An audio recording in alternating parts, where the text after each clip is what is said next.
오늘 저와 여러분이 함께 읽은 본문에는 두 가지 예배 행사가 등장을 합니다. 하나는 봉헌식이 하나가 등장하고 또 하나는 유월절이라고 하는 행사가 등장을 합니다. 근데 이 본문 속에서 봉헌식과 유월절이 어떠한 가치가 있는지, 그리고 이 두 예배 행사가 어떻게 연결되어져서 나오는지, 이거를 오늘 우리 확인하는 것이 오늘 설교의 목표가 될 듯 싶습니다. 우선은 봉헌식인데, 이 봉헌식의 가치를 설명하기 위해서는 성전의 가치를부터 여러분들에게 말씀을 좀 드려야 될 것 같습니다. 이스라엘이 바벨론 포로 생활을 하다가 해방이 되어서 지금 돌아와 있는 상태입니다. 돌아온 백성들, 이들이 가장 먼저 할 것 같은 일은 뭐가 것 같으세요? 여러분들이 바벨론에서 포로살이를 해가지고 이 땅에 왔다 그러면 제일 먼저 뭐를 하는 게 제일 급하겠어요? 죄송합니다. 제가 좀 볼게요. 제가 생각해 보니까 일반적으로라면은 두 가지가 급할 것 같아요. 첫째는 살 집이 있어야 되지 않겠어요? 급한 일일 것이고, 두 번째는 먹고 살아야 되니까 일터, 이 두 가지를 확보하는 것이 무엇보다도 중요할 거라는 생각이 들어가요. 근데 이스라엘은 그걸 안 했다는 겁니다. 뭐부터 했다고요? 성전 짓는 것부터 했다고요. 그리고 저들이 성전을 못 짓겠다고 나자빠졌을 때 예언자들이 나타나서 너희 지금 집 짓는 게 중요하냐? 너희 지금 일터가 중요하냐? 성전 짓는 게 더 중요해라고 하면서 자꾸 성전을 지어야 된다라고 이렇게 요구를 하고 강조를 한단 말이에요. 그래서 결국에는 이들이 성전을 짓게 되어지는데, 이렇게 성전 짓는데 이렇게 목숨을 걸고 목을 매는 이유가 뭘까요? 뭐 때문에 자꾸 이걸 할까요? 성전이 가지고 있는 중요한 가치가 있어서 그래요. 근데 되게 많은 경우에는 이 성전의 가치를 잘 모릅니다. 오히려 악한 자들이 성전의 가치를 더 먼저 알아보는 애들이 많이 있어요. 이건 성전뿐이 아니라 모든 영적인 현상들도 마찬가지입니다. 영적인 것도 성도들이 더 잘 알아야 될 것 같은데 성도들이 잘 모를 때가 있고, 오히려 악한 자들이 더 민감하게 반응할 때가 있어요. 성경은 이렇게 예를 들죠. 예수님께서 세상에 오셨어요. 자기 백성들이 예수님을 맞이해요, 안 해요? 안 하더라 이거예요. 몰라보더라고요. 몰라봐서 아예 쫓아내고 싫어하고 버리더라고 돼 있어요. 반면에 악한 귀신들은요, 예수님을 알아봐요, 못 알아봐요? 알아봐요.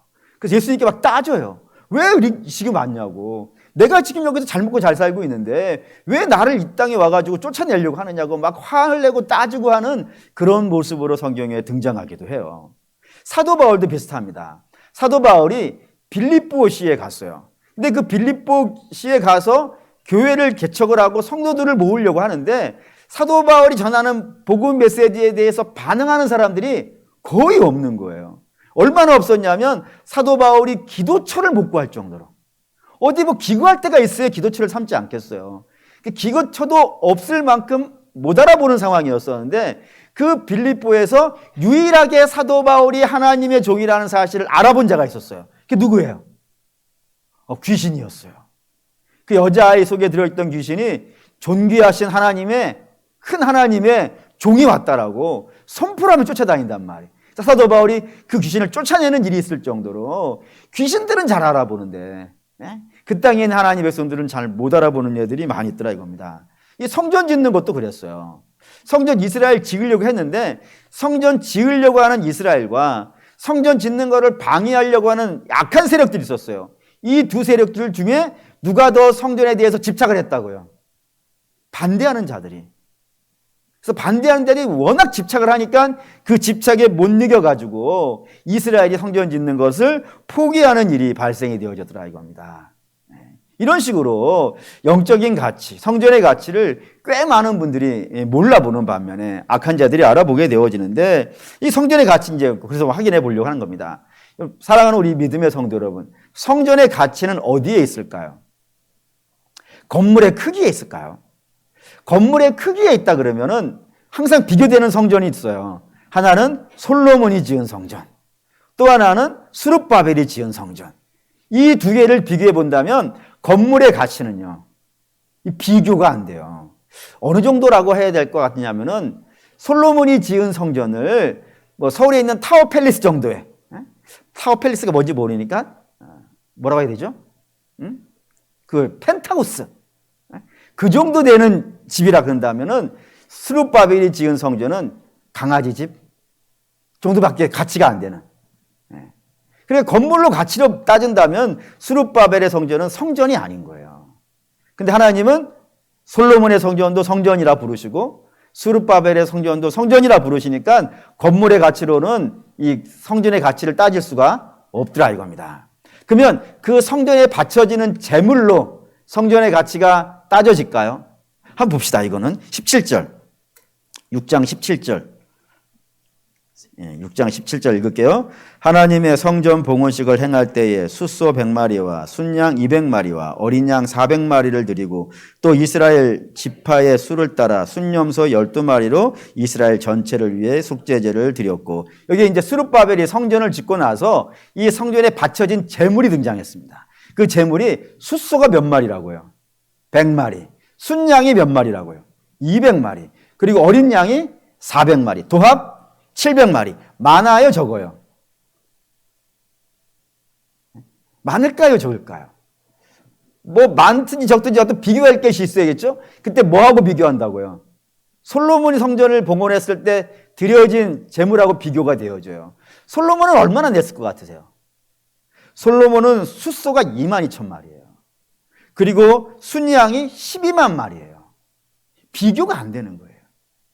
그러니까 스룹바벨이 드린 것은 솔로몬의 낸 거에 비하면은 정말 세 발이 필 정도밖에 안 될 정도로 시원찮게 드렸단 말입니다. 그러니까 성전에 바쳐진 제물도 별게 없는 거예요. 그런데 하나님은 솔로몬이 드린 그 어마어마하게 많은 제물도 받으시지만 스룹바벨이 낸 이 얼마 되지 않는 성전의 제물도요, 기뻐 받으시더라 이거예요. 그러니까 이걸로도 성전의 가치를 평가되어지지 않는다 이겁니다. 그러면 성전의 가치는 뭘로 평가할까요? 성전이 하는 역할을 보면 알 것 같아요. 성전은 무엇으로 그 성전의 역할을 잘 했다라고 평가를 할 수 있냐면 그 성전에서 연합이 일어나느냐예요. 연합. 누구와의 연합일까요? 자, 하나님과의 연합이에요. 그러니까 사람이 언제 가장 복이 있는 거예요? 하나님과 연합되었을 때. 그때가 가장 복이 있는 것이고, 사람이 영생을 언제 누리는 거예요? 하나님과 연합했을 때 영생을 누리는 거예요. 그리고 사람이 언제 천국을 맛보는 거예요? 구세주와 함께 있을 때. 그때 천국을 맛보게 되어진다 이겁니다. 그러니까 가장 좋은 것은 다 언제 일어나는 거예요? 하나님과 연합되어졌을 때 일어난다 이겁니다. 그런데 누차 얘기하지만 하나님과 사람이 연합하는 데는 심각한 문제가 있다고 그랬어요. 그 심각한 문제가 뭐예요? 죄라 이겁니다. 누구에게 죄가 있냐면 사람에게 죄가 있어서 이 죄가 있는 사람과 의로우신 하나님이 연합을 할 수가 없는 거예요. 그래서 연합을 하려면 반드시 뭐가 필요하냐면 죄사함이 필요한데, 그 죄사함을 구약에서는 어떻게 한다고요? 우리가 지난 주일날 설교 확인했죠? 하나님께서 가인의 예배를 왜 안 받으셨다고요? 사람의 수치를 가릴 때는 그냥 대가가 없으면 안 된다 했어요. 반드시 어떤 대가가 지불되어야 된다고요? 생명이라고 하는 대가가 지불되어야 된다. 그래서 짐승을 잡아서 가죽을 벗겨서 그 죄인들의 수치를 가려버리시는 그 예식을 통하여서 예배라는 것이 시작되었다고 여러분에게 말씀을 드렸어요. 그러니까 구약은 그래요. 구약은 반드시 짐승을 죽여서 그 피를 발라야 돼요. 그 피를 뿌려야 돼요. 그래서 그 피로 죄 씻음을 받게 되어지고, 죄 씻음 받게 되어지면 죄사함을 받을 수 있겠어요, 없겠어요? 죄사함을 받게 되어져요. 죄사함을 받으면 하나님 앞에 나갈 수 있겠어요, 없겠어요? 하나님께 나갈 수가 있어요. 하나님 앞에 나가면 하나님께서 그를 고쳐내실까요, 안 고쳐내실까요? 고쳐내신다 이겁니다. 그러면서 복된 인생이 되어지는 것이라 이거예요. 이런 과정이 구약의 제사를 통하여서 진행되는데, 문제는 이 제사를 어디에서만 하게 되어 있는 거예요? 성전에서만 한다 이거예요. 그럼 간혹 어떤 분이 이런 질문을 할 수 있어요. 아니 왜 아무 데서나 하면 안 돼요? 왜 꼭 성전에서만 해야 돼요? 왜 꼭 성전에서만 해야 돼요? 왜 꼭 성전이면 될까요? 뭐 이유야, 우리가 말할 수 있는 모든 이유는 다 어디에서 나오는 거예요? 하나님이 그렇게 하나 했다 이거예요. 확인하시죠. 레위기 1장 5절. 레위기 1장 5절.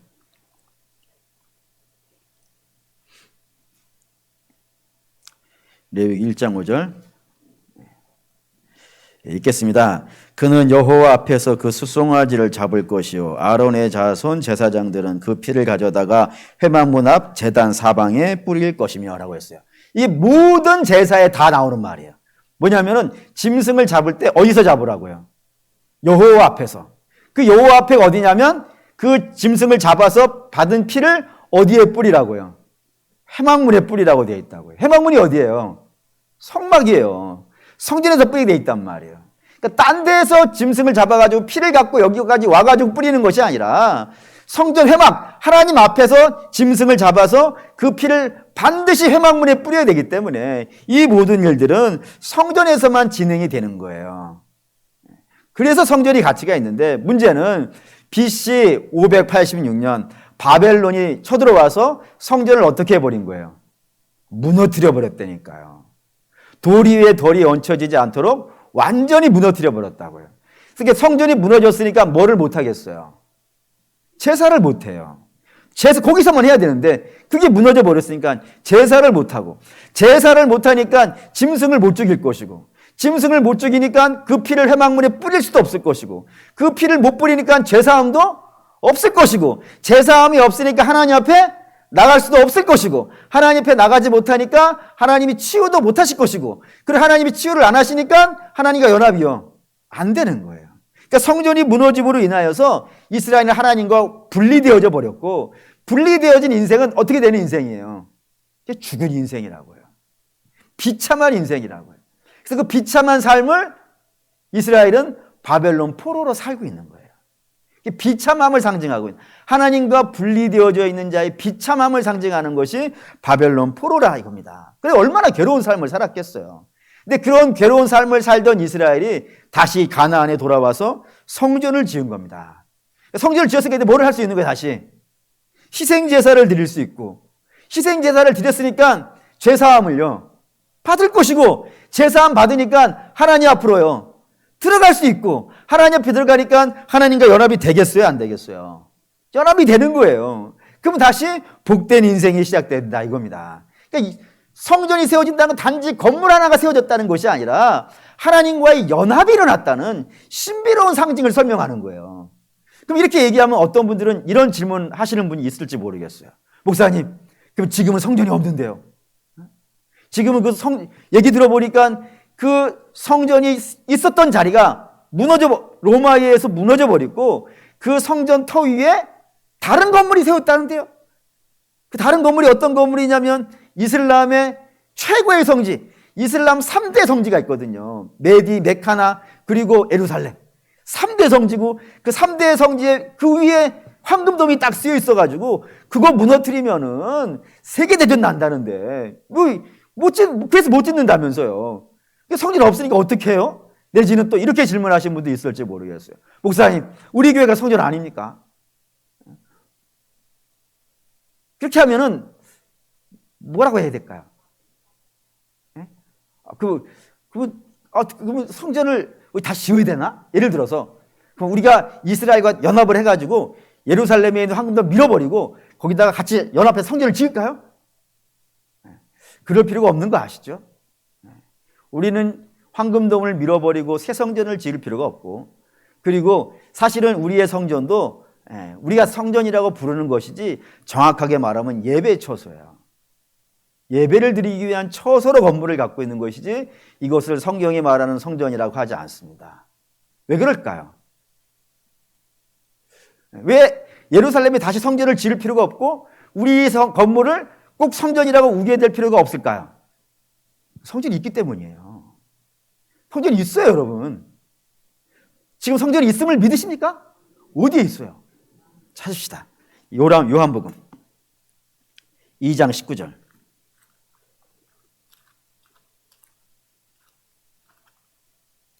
요한복음 2장 19절.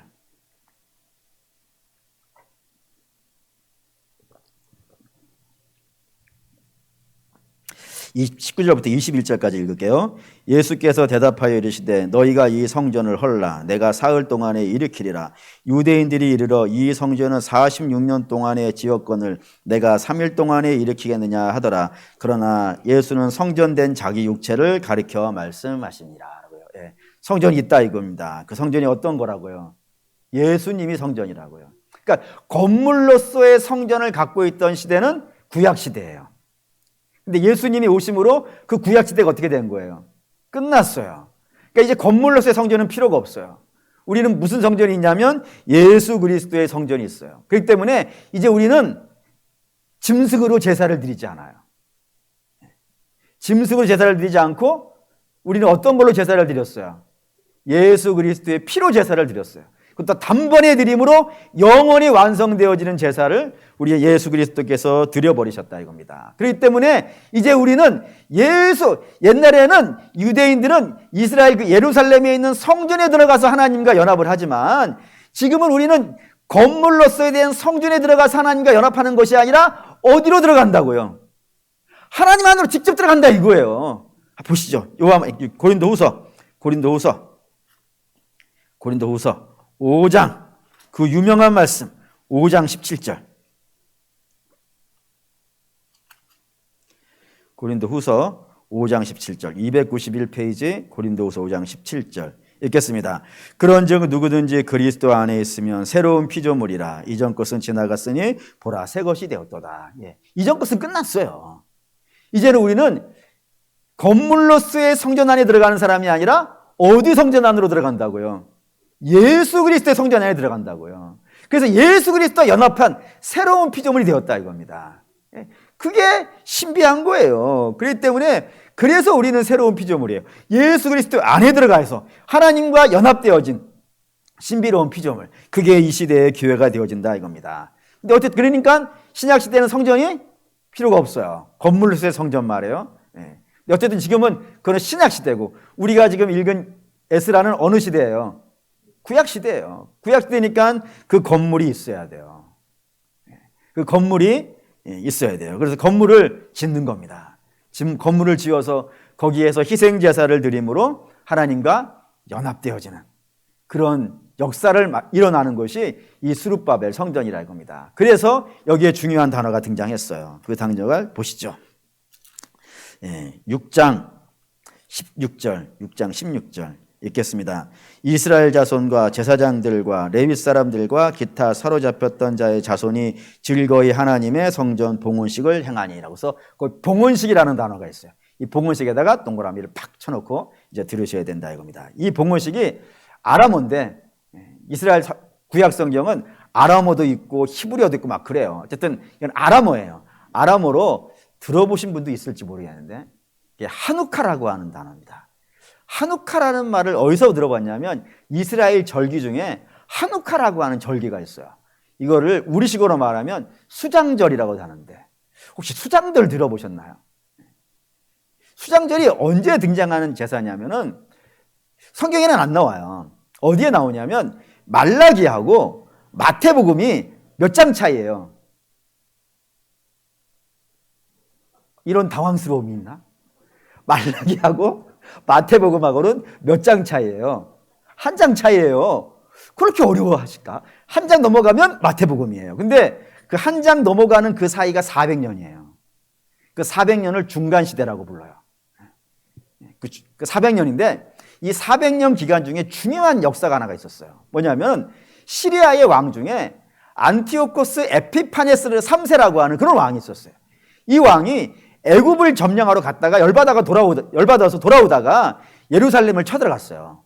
예루살렘에 쳐들어가가지고 예루살렘을 쑥대밭을 만든 겁니다. 어떻게 쑥대밭을 만드냐면 성전에다가 제우스 신상을 세우고 그리고 번제단에다가 돼지피를 뿌려가지고 더럽게 만들어버린 그런 역사를 이 시리아의 왕이 만들어버렸어요. 그래서 구약시대에는 이 시리아의 왕을 사탄이라고 불리기도 하고 또는 적그리스도라고 불리기도 하고 이렇게 불려지는 악한 왕이 하나가 있어요. 다니엘서에 등장하는데 어쨌든 그 왕 그렇게 번제단이 더럽혀졌으니까 이 번제단에서 제사를 드릴 수 있겠어요? 없겠어요?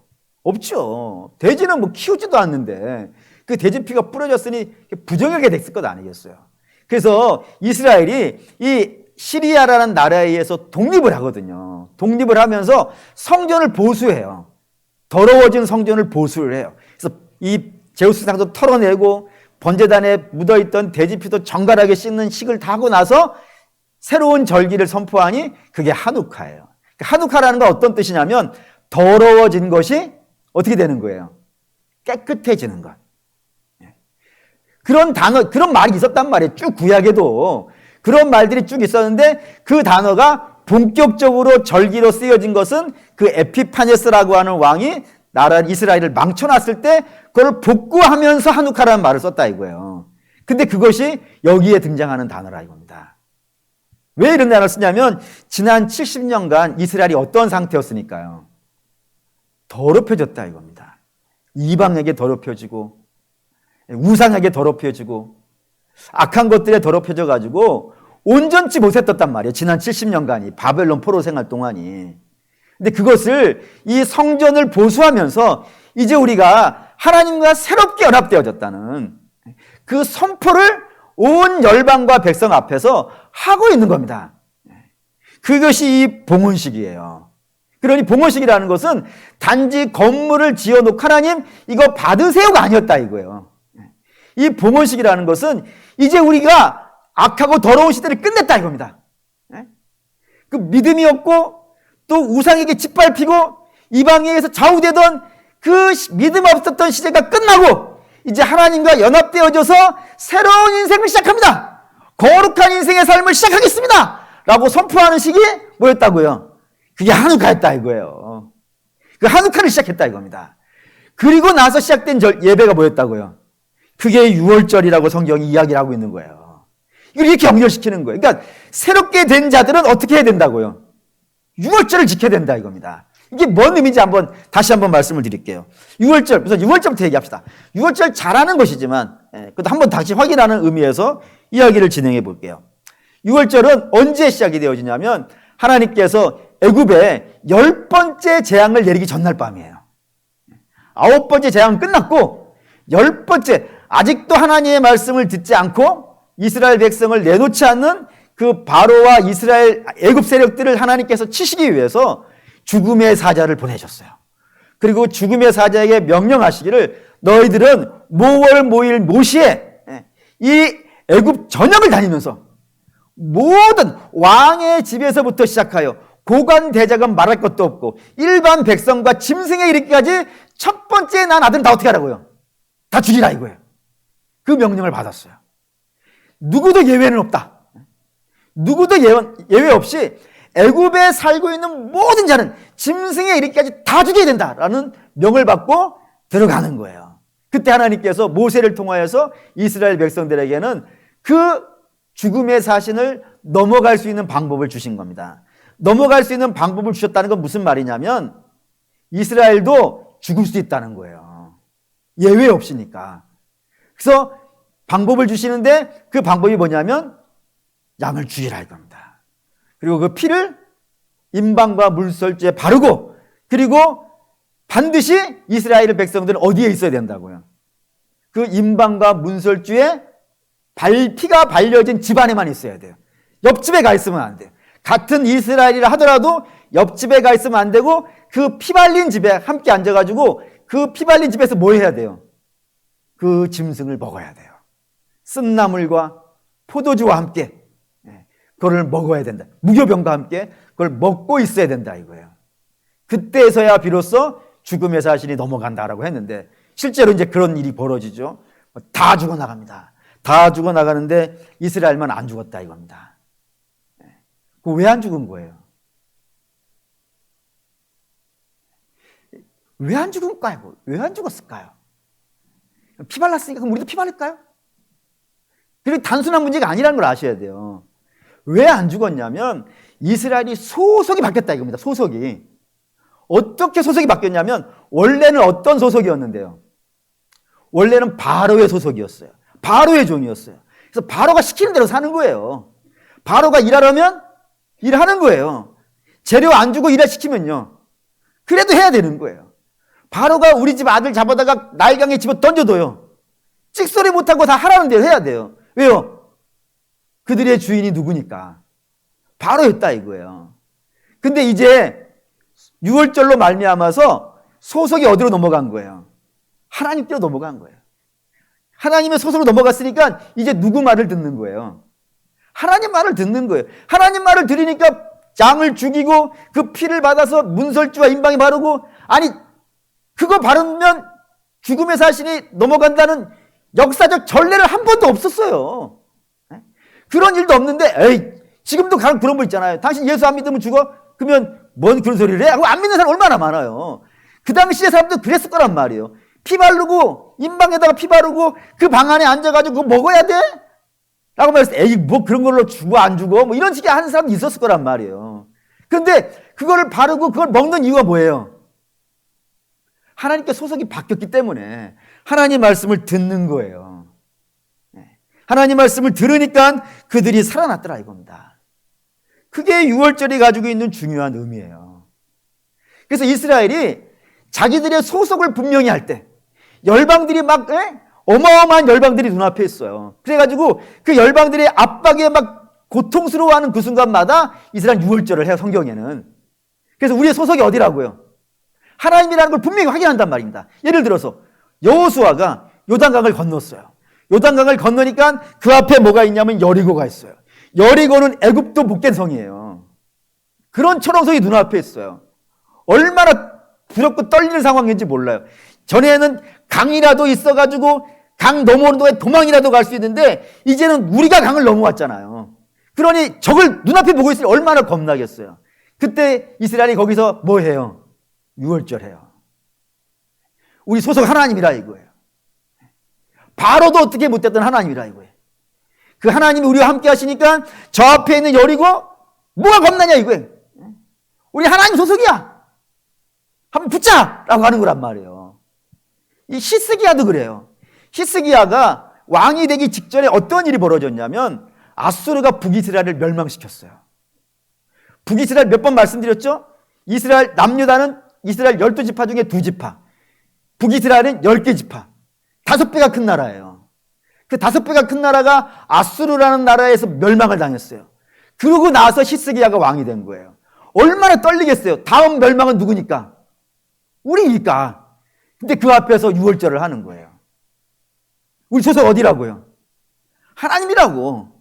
하나님이니까 적이 우리를 어떻게 하겠는가? 우리 겁나지 않아. 오라 이거야. 붙자.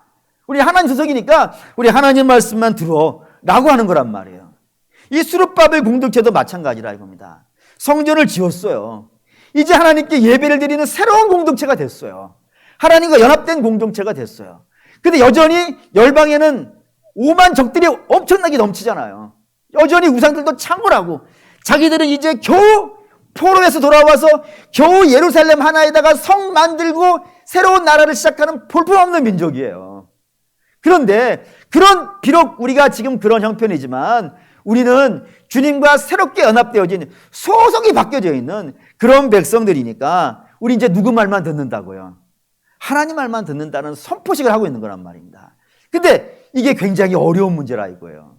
왜 이게 어렵냐면은 이렇게 말씀을 드릴게요. 이스라엘은 농사를 언제 시작해요? 우리는 봄에 시작하죠. 우리는 봄에 시작하지만 이스라엘은 가을에 시작을 해요. 늦은 비가 와야 돼요. 비가 와서 땅이 그동안에 말랐었던 땅이 다 부들부들해져야 비로소 땅을 갈고 거기에 씨를 심어요. 그래서 겨울 내내 늦은 비가 계속 오면서 그 씨가 자란다 이겁니다. 그러면 가을에 추수를 했으니까, 가을에 추수를 끝냈으니까 가을 추수 끝난 다음부터 봄까지는 양식이 없는 거예요. 우리 식으로 똑같아요. 보릿고개가 왔어요. 그때가 보릿고개를 겨울을 쭉 지나고 드디어 이른 비가 오면서 농사를 딱 거둬들여야 될 그때가 이 6월절 때예요. 그러니 6월절을 가려고 하면 눈앞에 보리밭이 널려있는 그동안의 보릿고개를 넘어오면서 저 곡식만 자라라. 그러면 저거를 먹고 그동안의 굶주림을 끝내리라 라고 하는 보리밭이 널려져 있는 걸 보면서 예루살렘을 가야 되는 거예요. 갈 수 있겠어요? 못 가겠어요? 못 가지. 그 곡식이 탐나면은 못 가는 거예요. 왜냐하면 그거 안 뱉다가 곡식 다 나달 떨어져 버리면은 농사 헛한 것 아니겠어요? 근데 그걸 놓고 가는 거예요. 왜 가죠? 우린 소속이 하나님이에요. 소속이 하나님이니까 저 곡식으로 사는 자가 아니라 하나님이 우리를 살리실 거예요. 아멘이 됩니까 지금? 네. 그래서 놓고 가는 거예요. 놓고 가는 거예요. 근데 갔다 왔더니 문제가 없더라 이겁니다. 그게 하나님의 역사라고 되어져 있는 거예요. 그러니까 이런 백성이 되는 거예요. 예전에는 못하지. 열방에 지배당하고 있고 우상에 지배당하고 있고 세상의 가치에 지배당하고 있으면 어떻게 그 겨울 내내 저거 하나만 잘하는 거를 기다리면서 왔던 삶인데 그거를 놓고 예배를 갈 수 있겠어요. 근데 이제는 우리는 새로운 피조물이라 이거예요. 이전 것은 어떻게 됐어요? 지나갔어요. 우리 이제 하나님과 연합되어 있는 피조물이기 때문에 하나님이 당신의 백성들은 왕이 해야 될 일이 뭐예요? 왕이 해야 될 일이. 왕은 백성들을 보호하고 백성들을 먹여 살리고 백성들을 지켜내는 게 왕 아니겠어요? 하나님이 왕이시면 그 일 하겠습니까? 안 하겠습니까? 하시겠지. 하실 걸 믿으니까 이 모든 것들을 내려놓고 예루살렘으로 가서 유월절을 지키더라 이겁니다. 그러니까 이게 봉헌식과 유월절을 왜 이렇게 연결시켰는지 아시겠죠? 봉헌식은 무슨 선포라고요? 새로운 피조물이 되었다는 선포이고 그 새로운 피조물은 이제 누구를 따라 산다고요? 하나님을 따라 산다. 요거를 선포하기 위해서 이 봉헌식과 유월절을 같이 붙여서 성경이 이야기한다 이겁니다. 근데 오늘 이게 우리가 중요하다 이거예요. 우리도. 왜냐하면 앞에 봤죠? 우리는 예수 그리스도 안에 들어가서 새로운 피조물이 된 거예요. 그러면 한 무게로 봅시다. 무게로. 건물로 된 성전에 들어가서 짐승을 죽이고 그 피로 하나님과 연합되어져 있는 게 구약의 이스라엘 백성이에요. 우리는 예수 그리스도 안에 들어가서 예수 그리스도의 피로 하나님과 연합되어져 있는 백성이에요. 사실 비교하는 게 우습긴 하지만 비교했을 때 솔직히 어디가 세요? 그렇죠? 예수님과 연합되게 센 거 아니겠어요? 그러면 그런 백성들은 이 땅을 어떻게 사냐 이겁니다. 그러니까 그런즉 누구든지 그리스도 안에 있으면 새로운 피조물이라 이전 것은 지나갔으니 보라 새 것이 되었다라는 한우카를 선포했단 말이에요. 이 한우카를 선포했으면 그 다음에 나와야 되는 것이 뭐가 나와야 되는 거예요? 그렇죠? 네, 변화되어져 있는 삶. 한번 확인합시다. 야고보서 2장 17절에서 18절.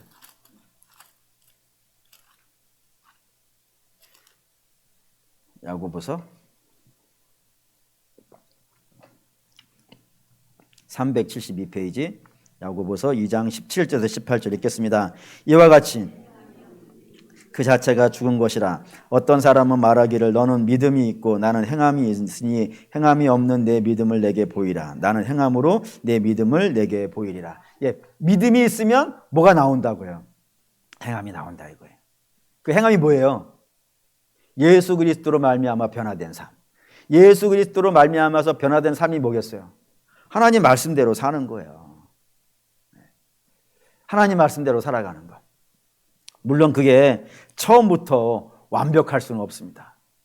생명도 그렇죠. 애기 낳아놓으면 할 수 있는 짓이 뭐밖에 없어요? 베네짓밖에 할 게 없어요. 울고 뭐 먹고 싸고 하는 거 외에 할 줄 아는 것도 없어요. 하지만 그 아이가 생명인 이상 어떻게 될 거예요? 먹고 자라겠죠. 엄마가 주는 양식을 먹으면서 그 아이가 자라가서 결국에는 훌륭한 인물이 될 거예요. 성도도 마찬가지라 이겁니다. 주께서 이렇게 말씀하셨어요. 생명이 있는 씨, 겨자씨. 겨자씨는 비록 아무리 작다 하더라도 그것을 땅에 심으면 어떻게 된다고요? 자라는데 밤낮 자고 일어나는 중에 아무도 몰라. 아무도 모르는데 그 아무도 모르는 사이에 그 겨자씨는 조금씩 자라는 거예요. 싹이 났을 때까지 싹 났네 했는데 그 다음에 가보면 그 싹이 그대로 있잖아요. 근데 이걸 쫙 모아가지고 1년을 보면요 엄청 커 있잖아요. 그런 식으로 자라가듯이 그게 천국의 모습이기도 하지만 성도의 모습이기도 하다 이겁니다.